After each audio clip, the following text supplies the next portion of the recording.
I can't tell you, ever since I started watching and seeing Knuckleball, my life has changed. And I said, yeah, sure. What for? He said, can you do the auction? And I said, yeah, sure. He said, how long will you take? I said, I don't know, give me 5-7 minutes. Got the earpiece, plugged it on. I was on the lecture, and 5, 4, 3, 2, 1, go. We took about, I think, 1/1,000,000th of a second.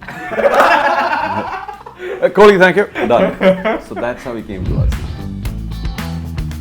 But that hurt, because it was the start of a very exciting but difficult journey. I just knew that if Kabaddi, in its modern, new, competitive avatar, was given a little bit of sophistication and presented to its own nation, it would do really well.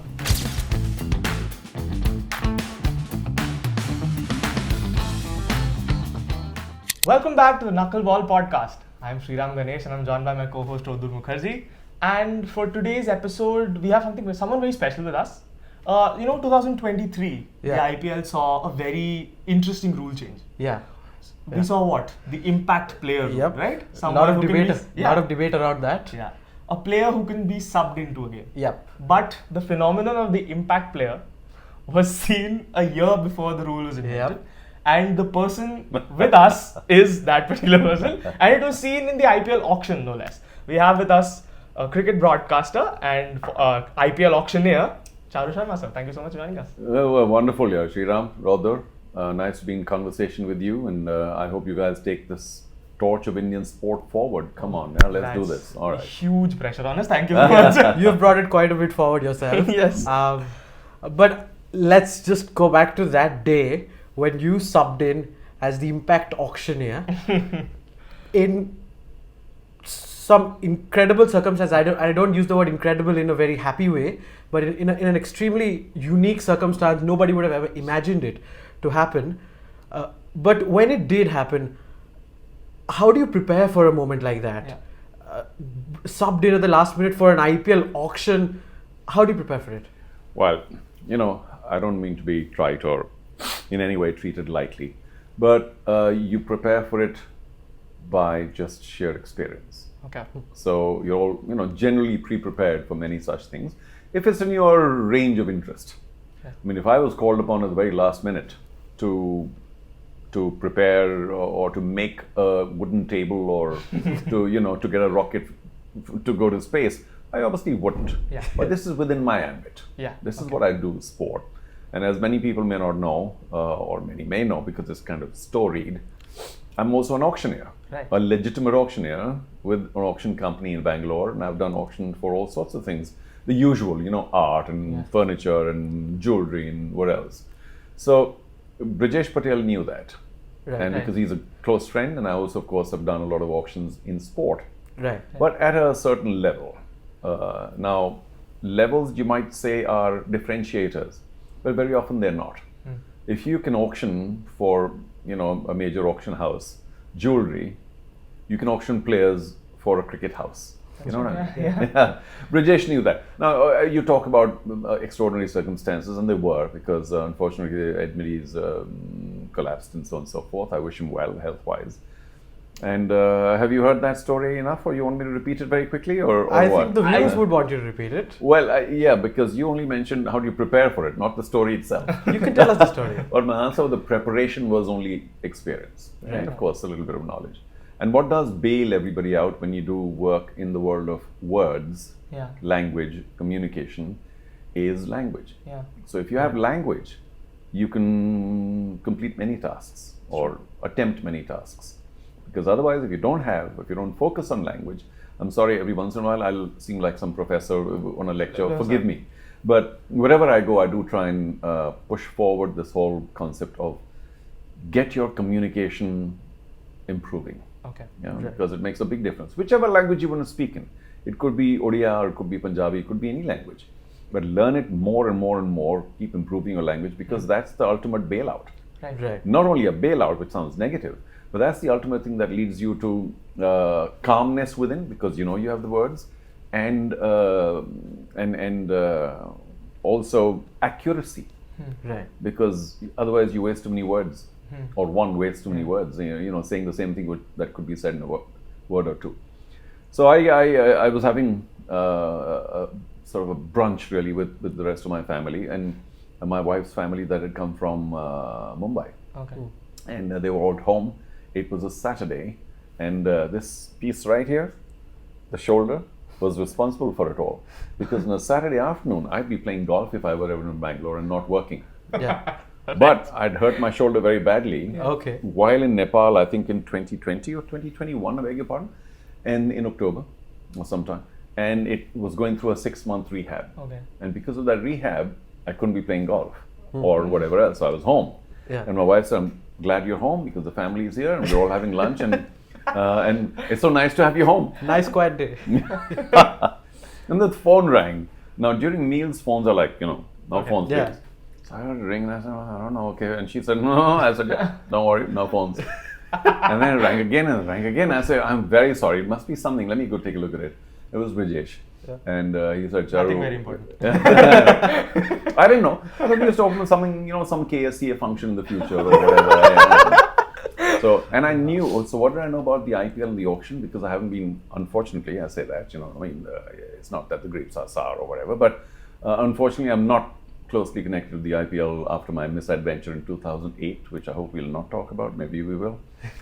So I had no real interest. Yeah. And I said, I knew vaguely that the auction was going on. I didn't really care that it was a mega auction or that was in Bangalore or where or what, because I wasn't getting sold. I wasn't. So he called and said, Charu, where are you? And he has a very droll sense of the way he speaks. And so I said, I'm home. He said, oh, good. I said, oh, okay. Can you come? I said, where? And I looked at the table and I said, oh my God, not now. Surely not now. Right now. I said, what happened? Why? He said, don't you know? I said, oh, what I know, maybe people presume that I was watching television. Yeah. He said, no, I mean, the way you put it, I can't repeat that here. So but that gentleman is incapacitated. Right. That's a polite way of putting it.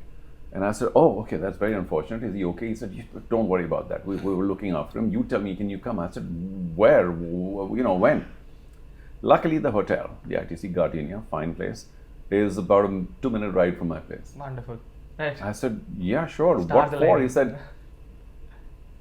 can you do the auction?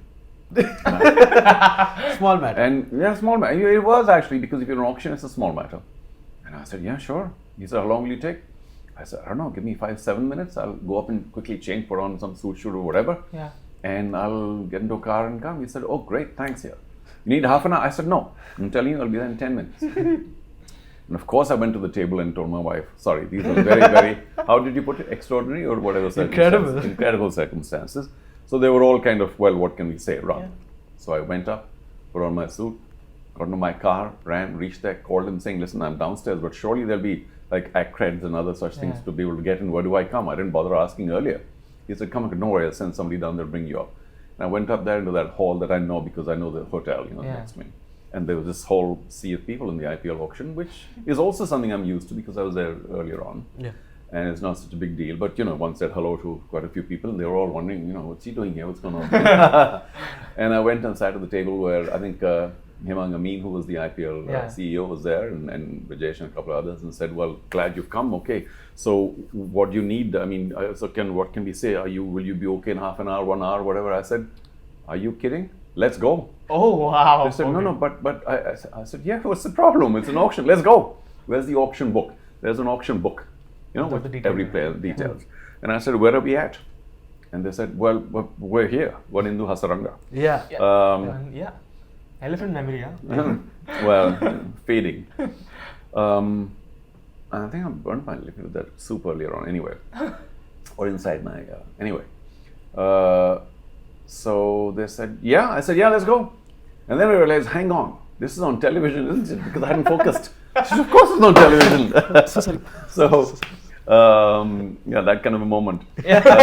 So we're going to keep that in. Yeah, so normally I have my own earpiece, a molded earpiece. That's the only tool of the trade. Yeah. I said, if it's on television, I don't want these general earpieces which are kind of unhygienic and, and you keep pushing them in like all these movies that you again. So I said, I forgot my earpiece because I didn't know. Yeah. So I will need 5 minutes. He said, 5 minutes you have. And that was the time I also utilized to talk to the TV director, who's an old friend of mine. Right. Not that I do any BCCI work, but that's okay. I forgive you. And so I called him in and he said, oh, I'm so glad you're here because, he was just a young person when he was involved, and now he's like the big shot. So it's okay. He said, well, I don't have to tell you anything about television. So your camera is so-and-so if you want to look at it, and I'll be in your ear. Yeah. And if you're ready, if you need anything else, no, I don't need anything else. So I rang up home and I told my wife, I said, listen, I'm so sorry, I forgot my earpiece box. I keep it in a box. Can you please send it through the driver? Right. He said, yeah, sure, where? I said, so-and-so place. So he raced in another 3-4 minutes and he reached downstairs, somebody went down, got the earpiece, plugged it on. I was on the lectern and 5, 4, 3, 2, 1, go. One in the Hasaraga. One in the Hasaraga. So, and thereafter it's just whoever comes up for auction.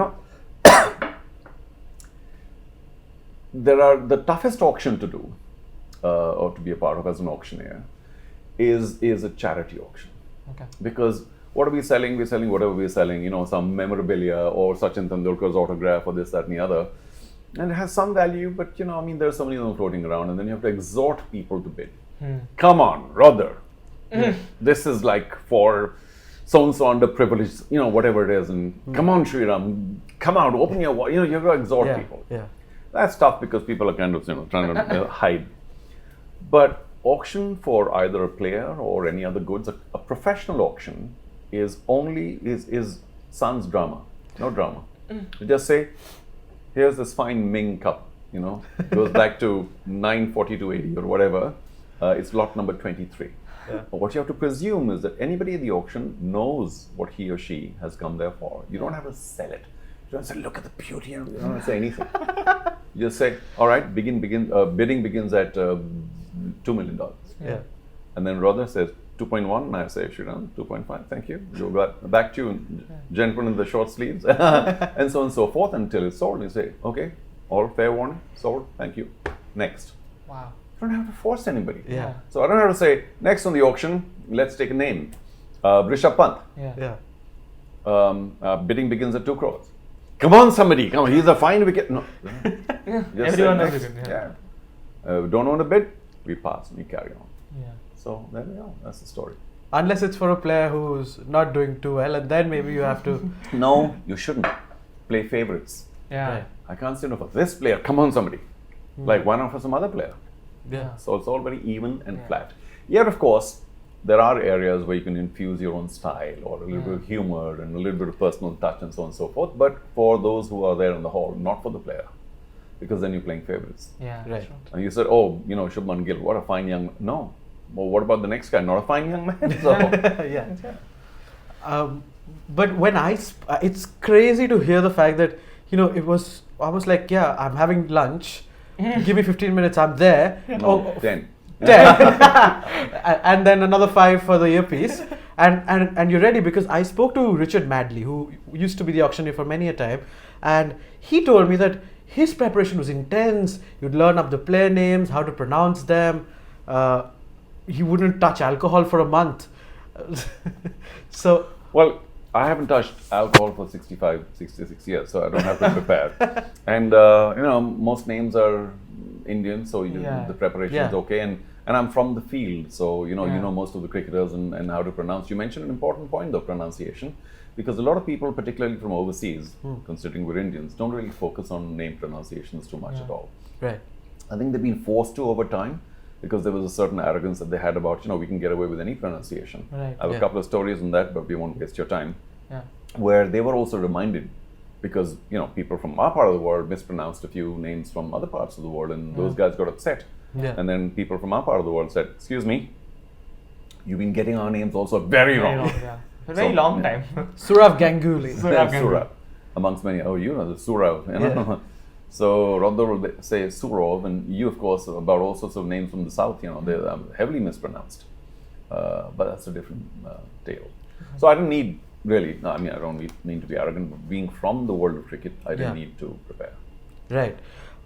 So one thing Sorry, one last thing which you haven't asked is, thanks for asking, by the way. And of course, I did all the subsequent auctions, right? Because I mean, they said, "Wow, such a bailout! Thank you so much, Charu Sharma. Thank you so much, and thank you." And everybody else on the internet and wherever you guys seem to think it was a really, I shouldn't say this myself. Thanks a lot. You guys should be saying it. But it was a, job well done. Yeah, it was a job so well a lot done. of the people said, "Oh, great, we've got our own auctioneer now. We don't need any from anywhere else." Did that work out? No. Which is c'est la vie, such as In that. came Hugh Edmonds once again for the next time. We have to talk about the auction from that side of the window. You have, of course, you mentioned at the start, and I'm sure we're going to talk about the other side as well. We'll come to the personal touch a little later.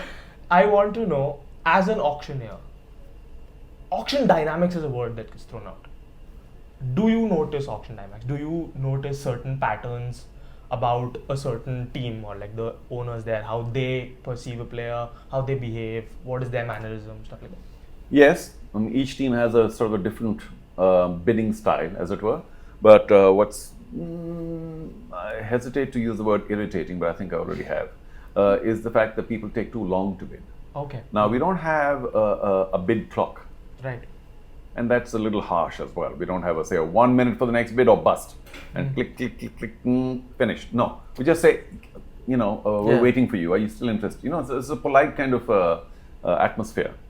But if teams take too long or tables take too long, then, every other team has a right to inquire saying, "Excuse me, how long do you think you're going to wait for them?" Yeah. Because everybody's waiting. True. So I think the only clever balance that the auctioneer needs to ensure that he or she is taken care of is that you give every team just enough time or a similar amount of time, but not off the clock, just off your mind. Right. And people who are traditionally slow get a little irritating because if you say whatever, let's take a figure, 4 crores.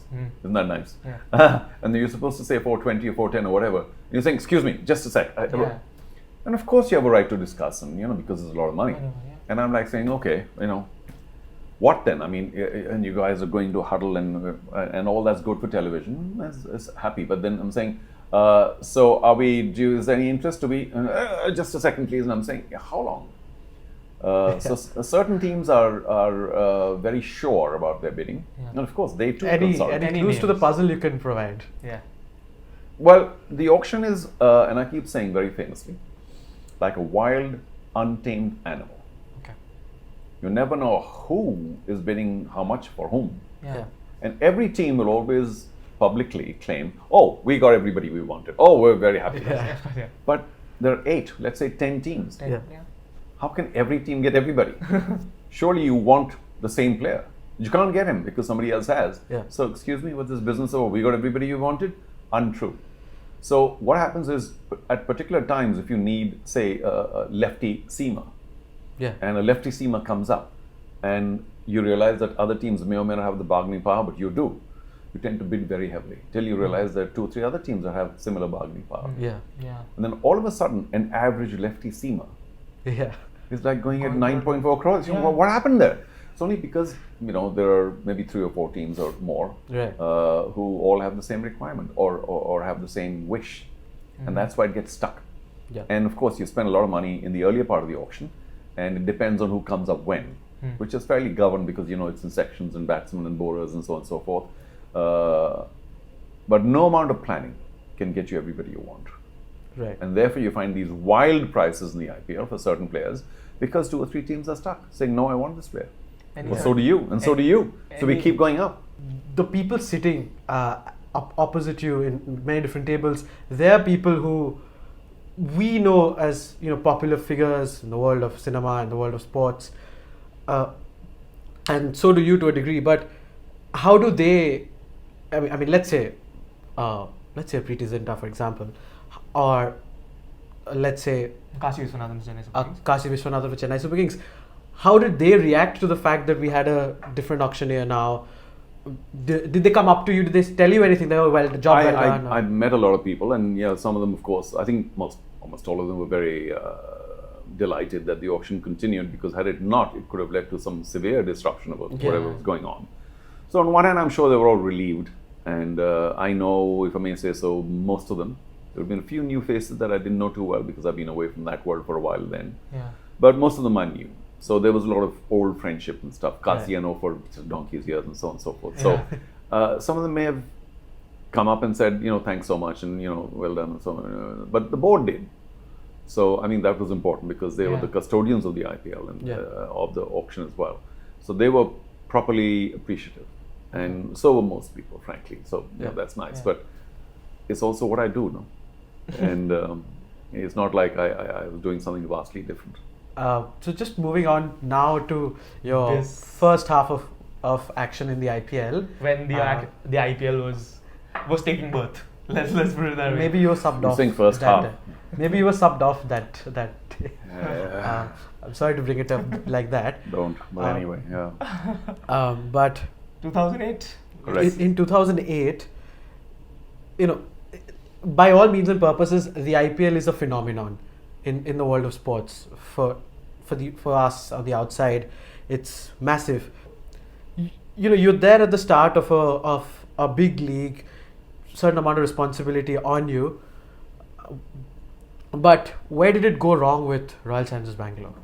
Let's just cut straight to the For me or with the team or in over all these years or what? Let's start with you. Okay. I don't want to talk about it. So it remains I tend not, if I say so myself, I'm not a person who generally has regrets, or I can move on very quickly, very easily. I'm a very shallow swimmer, I get past. But that hurt. Okay. Because it was the start of a very exciting but difficult journey. And these are all long stories. I don't know how much time you have. So all I can say is that the IPL was in if you break it down, just the later official version of the ICL. Yeah. Also play a little quiz show, right? So you guys need to get it right for 2 points. Anyway, the ICL happened first. And I'm not going to talk too much about it because it's a different story. But a certain network and network owner said, enough of my not getting to do cricket, I'm going to start my own league. Okay. Right? Because players were paid and so on and so forth. But of course, the league was quashed by the BCCI because it was considered not kosher. And players were threatened and banned and so on and so forth. So that's when that forced the hand of the BCCI to start their own league because another league had started. Not that any such league is a new idea, for heaven's sake. It goes back, I don't know, 1,000 years maybe, or 10,000, but at least 100 years. Okay? Plenty of leagues. Nothing new at all. But the scale is what made it what way. No, it's just the legitimacy of it. Okay. So the board said, well, let's kind of quash the ICL. So what do? Let's start our own league. Okay. Which they could have many years ago. These ideas have been floating around from at least 91 that I know of. Okay. So the one thing I want to ask you people and new people is to not say, oh, wow, first time. No, it wasn't first time. It was just yet another league. Right. And so the second league, in at top level Indian cricket or cricket in India. So it was the BCCI very quickly said, okay, we can't let it prosper anymore, the ICL, so we'll do our own. And for various reasons, I won't go deeply into those. Lalit Modi was requisitioned because he also volunteered. He was also at that point of time very close to Sharad Pawar, who was the chief of the board. And they said, well, can you do it? He said, yeah, I'll do it because I have experience in the US. I was there for a while, NBA and so on and so forth. And we'll do our league. Not the ICL. Let's do our league. Right. Because we have access to all our players. Yeah. And we're also huge players in the world as a board. So we can requisition all other boards to send people here. And the way Indian corporates and others in the Indian media supports cricket, it was, how could it fail? I mean, the ICL didn't fail. So when you do it officially with all the players available, how could it fail? A lot of decisions were taken very quickly. It was, time was of essence because they didn't want another season of the ICL to happen. Right. So all of us were given very, very little time. It was all extremely short. To give you a quick story about how short, somebody from the US was visiting India. He, I think, eventually went on to be very closely associated with the $1 million arm and so on and so forth. In India. Who was an agent overseas, and he was involved with many other leagues, a league professional. And he came to India to then represent Anil Kumble. And he met me in the office at the RCB office and said, oh, by the way, I'm officially representing Anil. He's with you. So is there anything more that I could do to make sure that my association with him can prosper and so on and so forth? And I said, well, we'll take a look at it. But he said, and so we were talking, and I remember this incident very clearly. He said, so how much time did you guys have to get this whole thing going? And it must have been, say, a month short of the start of the IPL. Okay. And I said, well, the IPL started when late March, sometime early April when it started. April, yeah. And we started work around late December, early Jan. So he said, which year? No, it's been just a little less than 3 months at that point of time. And he almost fell off his chair. He said, what? Because, and he mentioned that he was involved with one of the many avatars of the MLS. MLB. No, MLS. Soccer. Major League Soccer. Yeah. Soccer, okay. And because that's gone through many avatars in the US, because it didn't really work very long. Even now it's kind of, Okay. Yeah. So he said, when we were ready for a new version of MLS, we, as in he and whoever was involved, he said, we had 2 years to go when all lights were green. All lights were green. We said, all right, 2 years, let's do it. Okay. And you guys are what? I said, yeah. So I recall this story to you, recount it, because that's the kind of time frame we were dealing with. Very, very short. And there was such a lot of concentrated work. And having given you this background, all I want to say is that I don't stand up and say, who's the hardest working man in the room? I said, not me. Right. But I worked really hard. I worked really hard because I was off the game as well. I had years and years of being, in the world of sport and cricket. And a lot of the other people who were running the other 7 teams were not. Right. So willy-nilly, I had to kind of, I can't use the word lead because it sounds terrible, but I had to, Rally the troops. take a lot of frontal positions. Yeah. And get the whole group going and do many other deals with other teams about, okay, we'll give you these tickets, we'll give us that tickets, we'll come here, we'll go there, hotels. I mean, so many things had to be done in very quick time. Right. So I worked really hard, Okay. not only for our team, this team, RCB team, but also, the whole collective IPL thing. Yeah. And so when the team lost a few matches and there was a lot of unrest within the ownership, Yeah. I think let's call it the ownership. Yeah. Who wants to take names, right? The ownership got very badly rattled because they were used to winning. We win. At least we in that win. time. Used to good times, if you say that. And how could we be losing? I'm saying it's a game. It's okay. Don't worry. Take it easy. One match by one run, one match by one ball. It's okay. It happens. Yeah. We're all right. But I think a lot of people, he has a large coterie around him, kind of said, what? How come you're losing, man? I mean, you're losing. Look at this. You're losing. And he got pushed into sacking people. Wow. Right. As is, the practice elsewhere. And he had a little list of who he should sack, among which, by the way, and I haven't said publicly too much, so maybe I shouldn't, was the captain of the team and many others who, so I was insulating the entire team from the ownership's distress. Right. But who got caught in the middle.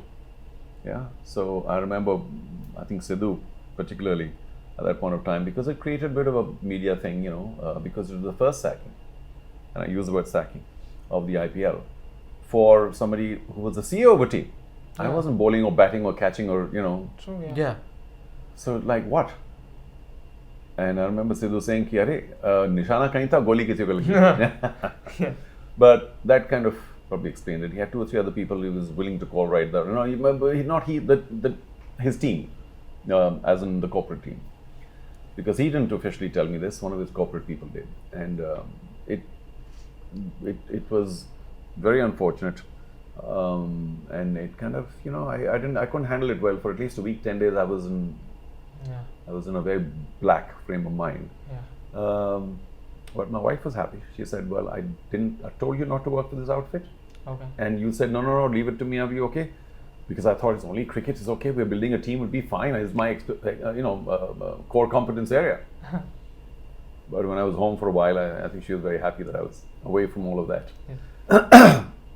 And there was a happy consolation. But yeah, it's never a happy memory, is it? And then because of that, and unfortunately the situation that it created, because they were still a team and I could not therefore go back into my world, which is the world of commentary. Because then I'd have to be dealing with that team and or whatever. Biases. So whatever the reasons are, the board and various networks that were involved seemed to get very unfond of me. And I haven't worked for them ever since. It's been 17 years. But of course, many of the production houses and many of the people who, when they have to take the call of who they want as a commentator, do still get in touch. Yeah. And enough time. So I'm okay. But it not only was a terrible incident in my life, maybe one or two, it also had bad long-term consequences. Right. So, yeah. Can't win them all. Well, I don't know whether it gives you any satisfaction that they yet to win a title yet. Yeah. No. What do you mean satisfaction? I'll say this now because I've said it informally with friends and others only 1 million times so far. So people keep saying, sir, why are the RCB not winning? Of course, there are reasons one could think of cricket-wise, although nothing makes sense because the teams and the same team was runner-up the next year, and so on and so forth. Yeah.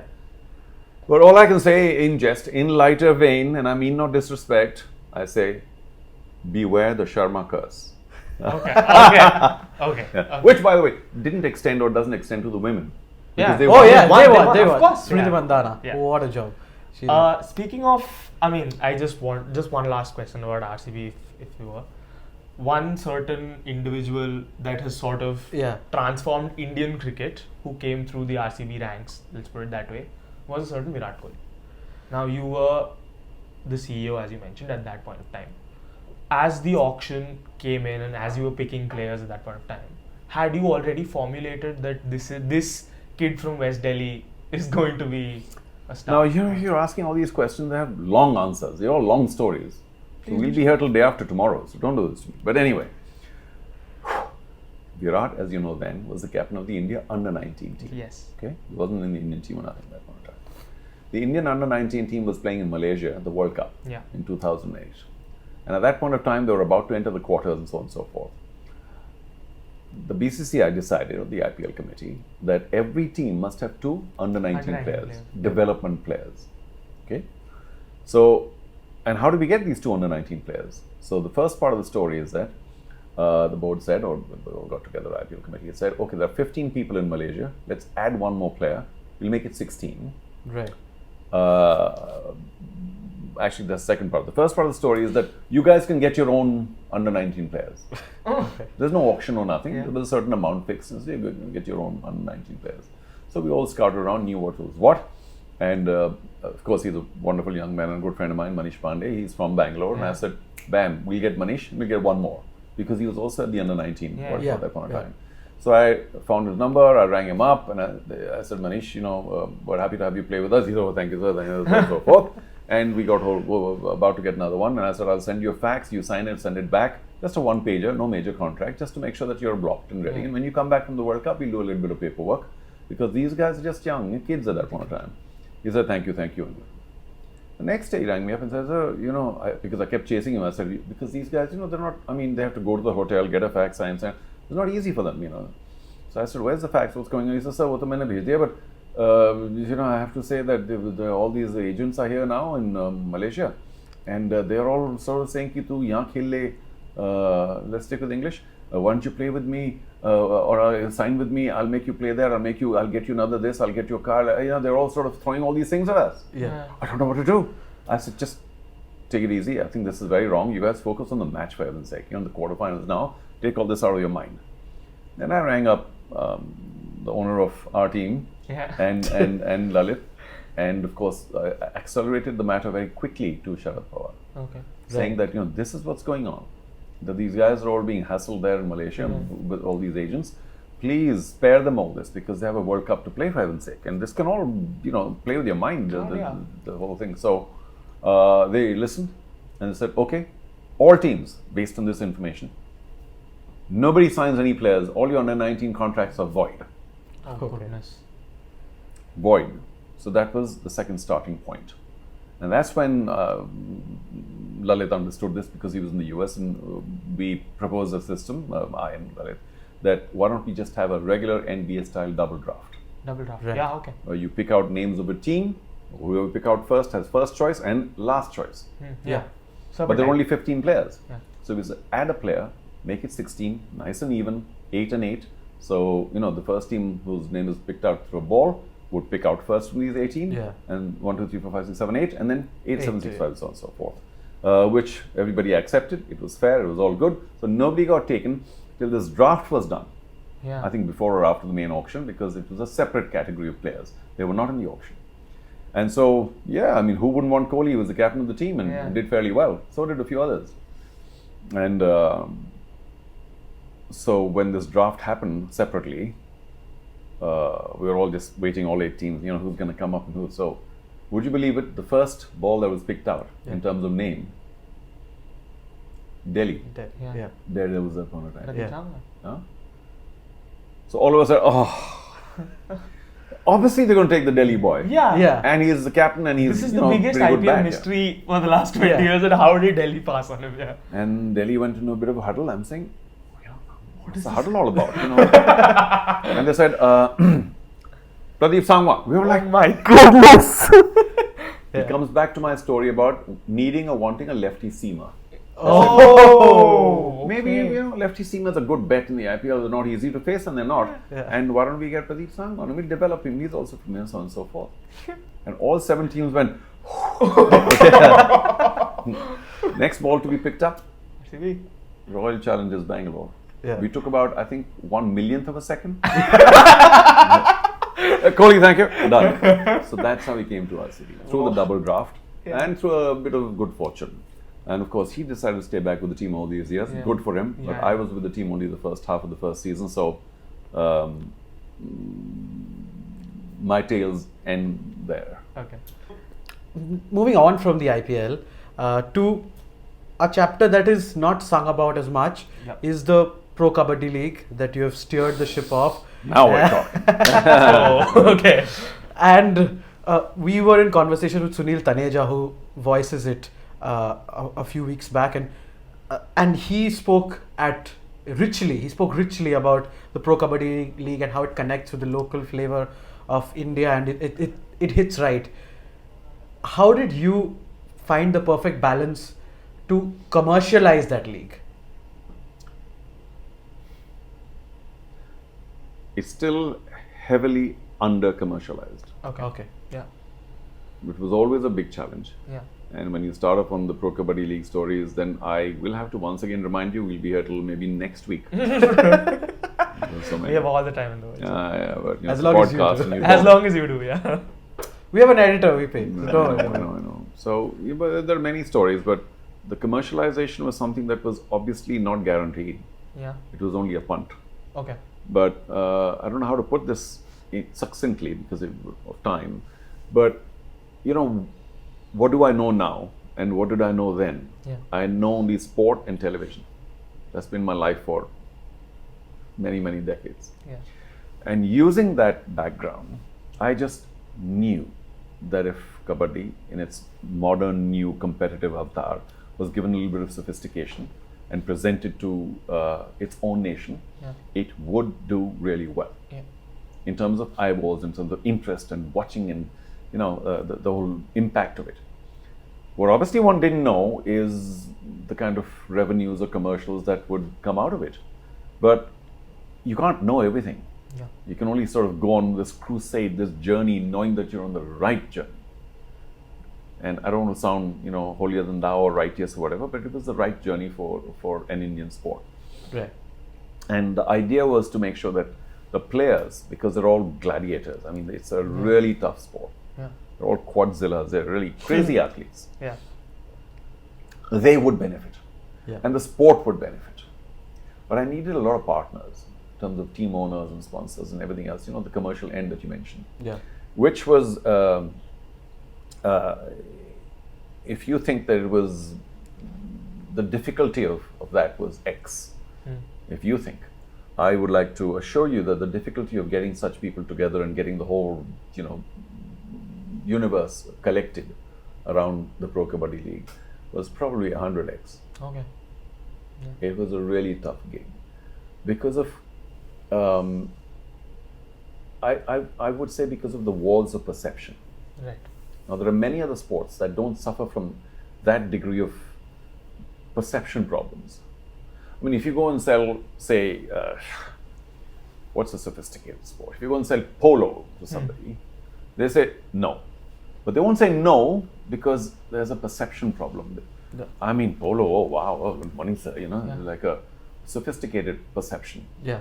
Kabaddi, unfortunately, being where it comes from in terms of its roots, just suffered from that, because I wasn't going to the roots of Kabaddi and looking for money there, because that wasn't the intention at all. The idea, The idea was to collect people and make them a part of the Kabaddi universe, who were otherwise known to be very seriously reputed, ethical, large entrepreneurs of Indian origin. Because we needed not their money, because the monies were all very modest, if I can say so, but we needed their presence and their reputation, is what I thought. And those are the kind of owners we tried to get. It wasn't easy, as you can imagine, but we got some really good owners and some not so good, but at least we got them all. And it was a question of, I suppose, time and place, because at that point of time it was very, it was still early days for the rest of the Indian sports and their professional leagues. So we were in a very good timing, sort of destiny. But I knew that the sport itself, in that manner, in that sophisticated, international, competitive manner, would do very well.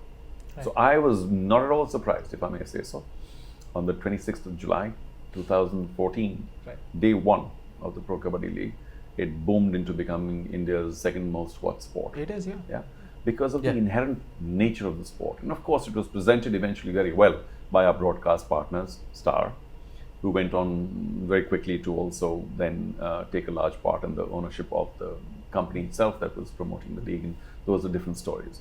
But commercially, who could be sure? I mean, the getting of owners was very, very difficult.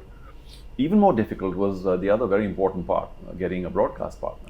So it took 4 years in the making of the Pro Kabaddi League. My God. And it's a very long story. So you started off in 2010? Correct. Actually, I started out much earlier, in 2006. Not with the league idea, but with just doing something for the game. Something big for the game, because I was called in to do the world feed commentary of the Asian Games for Kabaddi in Doha. So that was a nice first as well.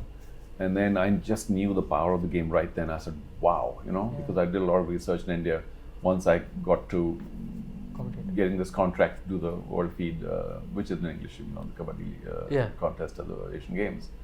And I just knew that I needed to do much more about the sport when I got back. But, I doing lots of other television work, and there was a lot of cricket in my life and so on and so forth. And it didn't really move on. I told Anand Mahindra, I'm very close to, that you got to take this game up. You got to take it forward. And you're just the right guy for it, because of the whole Indianness of it. And, and I maybe I didn't make an attractive enough case or whatever it was. And of course, the federation, whom I'd gotten very close to, also trusted me, knew me, and and realized I was sort of with them and a good friend. But nothing really happened, many other stories aside, till I was called to do the same job in 2010 in Guangzhou.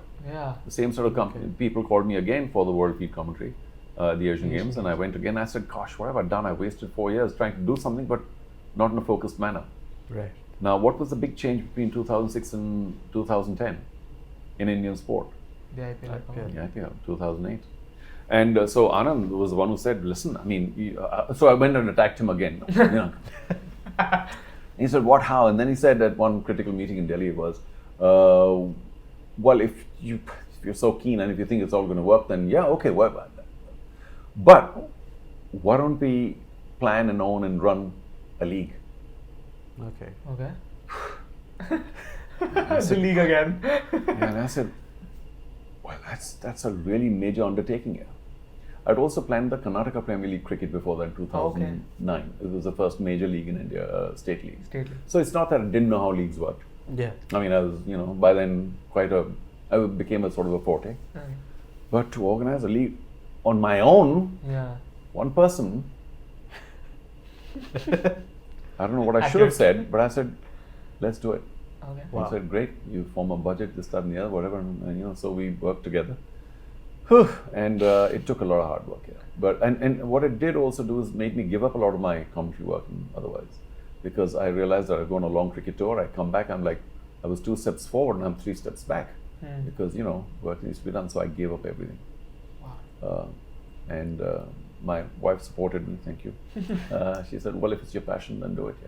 It was a crazy crusade, a ridiculous journey, like entering the center of the earth. It was like a journey into crazy darkness.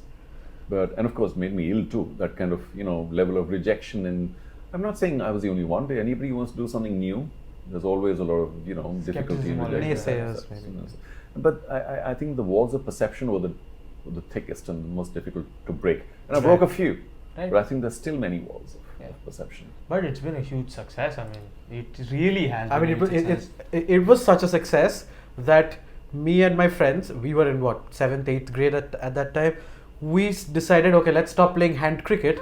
Let's invent our form of hand kabaddi. And we started playing kabaddi in the field instead of playing cricket and bringing out the stumps or taking the football. And that just shows you the impact that it made. Well, thank you. You're my best friend from today. I need to tell you another story. That the first ever Pro Kabaddi game that happened in Delhi, I was there in attendance. Wow, at Tyagaraja. Yeah. Well, I'm so proud of you guys. I was well there in done. attendance. I remember very vividly. It was. It was just so bonkers for us sitting at home thinking, wow, we have a league for Kabaddi, we need to watch it. There was no other reason behind it. I'm so glad. But I hope you liked it. That's more important because it's a very powerful game. Anyway, so it's a wonderful journey, and people keep looking or asking at times, what's your best moment and biggest match and this and the other, and they're all a whirl. They're like I can't remember a thing. But I do think that as commentators, what we do is of course, some have also played here and there in the game. I played many sports myself, not for India perhaps, but as a sportsman, that's my life anyway. But as commentators, we're only secondary participants. Yeah. And that's not such a bad place to be. But to be able to create a league of its own, and that too of that kind of a sport which had fallen to such a perception depth in India, has to count as a wonderful part of my life. Yeah. But so I very famously tell people, okay, you don't like kabaddi, you hate it, you like it a bit, you think it's ugly, you think it's beautiful, whatever it is, but it's the best league in the world. Yeah. The best league for that sport. For that sport. Yeah. You can't say, no, what, I'm Pro Kabaddi League, forget it, yaar. I watched the Congo League. Yeah. This one shouldn't take you too long. Yeah. Really? Yeah.